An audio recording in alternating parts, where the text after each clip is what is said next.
Welcome to Gamespace Weekly number 3. My name's Ed. We're going to take you through the last week in Gamespace. First up this week in Gamespace Weekly, we've got the release of Kingdom Hearts mobile title. Named Project Xehanort. I'm going to stick with Xehanort. Square Enix just released some more details this week about their new upcoming Kingdom Hearts title. Suffice to say that Riku fanboys and girls everywhere have been going a bit nuts about this, and we don't even really have that much detail on it. It's simply a teaser image and a bit more information that you'll find over at Gamespace. Next up on Gamespace is Dead by Daylight, and if you are really quick, you might survive this 4v1 asymmetrical survival game. Survive the survival game? Well, I mean, that's what you do, isn't it? This title launched in 2016 and it had mixed reviews when it came out, but it has had a lot added to it since it originally launched.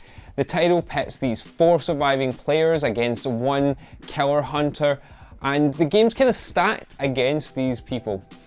As one of the survivors, you'll have to run around this enclosed arena trying to escape the gruesome killer that's on your tail.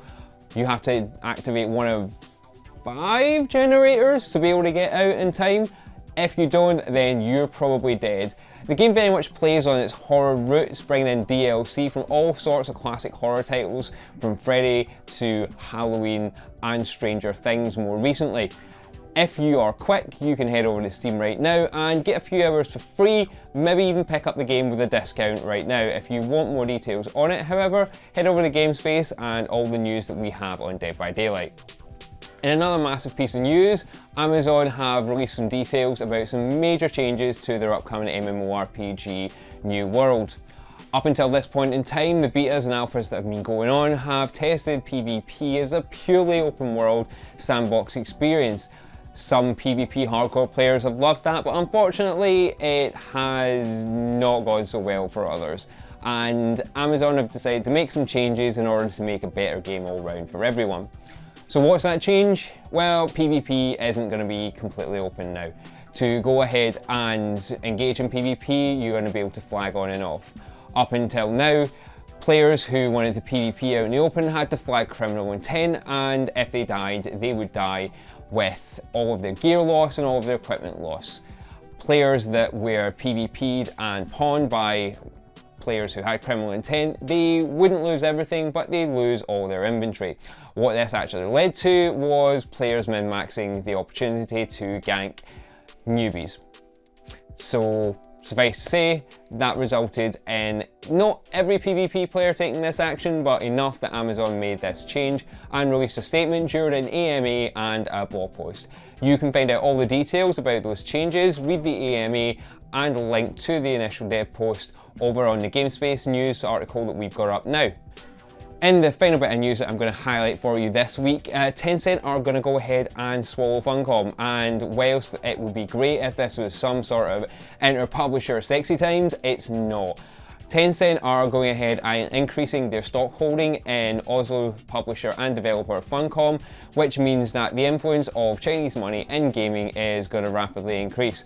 Now, for want of being the person who's been beating this drum for years, it's certainly not significant. Right now, Tencent holds massive stakes and own entire studios across the world, meaning that we'll have potentially situations where we have Riot, Funcom, even Discord under the banner of Tencent. Whether this is a good or bad thing is entirely up to you to decide, but certainly you might be interested in where the money developing your next MMORPG is coming from. As usual, we've got a ton of reviews here at Gamespace this week. Kicking off is the Altair review of the port of the Altair Dusk series coming to PlayStation 4, the very same one that I mentioned last week on Gamespace Weekly.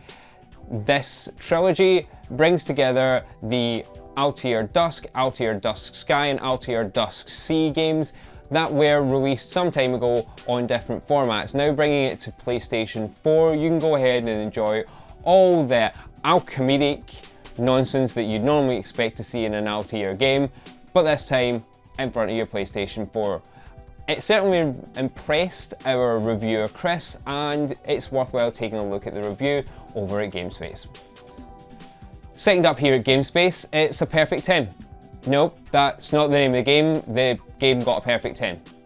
These don't come often at all here at Gamespace or anywhere else, but the team at Parallel that developed this indie sub-ocean adventure game, we're delighted, as we're fans of the game, as was our reviewer. I don't want to really say a lot because it's a narrative-driven game, and outside of the really astonishing graphics and the narrative element to it, anything else I say is going to ruin the game.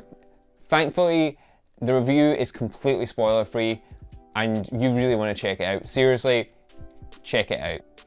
Now, on to other things outside of reviews. Suffice to say that there was plenty of follow-up from the big news last week that Elder Scrolls Online is going to Skyrim. Skyrim is a place that lives in Elder Scrolls fans' hearts, and it has done for years. Now, our intrepid adventurer who went to the reveal got some time to sit down with Rich Lambert, creative director at ZeniMax Online Studios, talking about the dark heart of Skyrim, how it felt to be bringing this to the Elder Scrolls Online, and just everything about the year coming up and how we're gonna be introduced to Skyrim. I mean, it's Skyrim. Finally, we just finished up drawing the winners for our recent Disintegration beta code giveaway. There's still a few of those kicking about on Twitter at the moment, and if you fancy your luck, pop us a DM over at the Gamespace Twitter feeds and we might even be able to scrounge one up for you. Beyond that, we've got some other competitions coming up this week. We've got some Steam keys for an upcoming game that I cannot tell you what it is right now due to NDAs.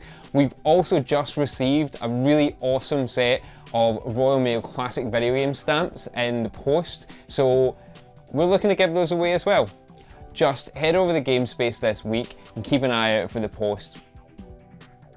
Stamps? Post? Get it? Alright then. Anyway, thanks for watching Gamespace Weekly. We'll see you next week with a roundup of everything that we've had last week at Gamespace.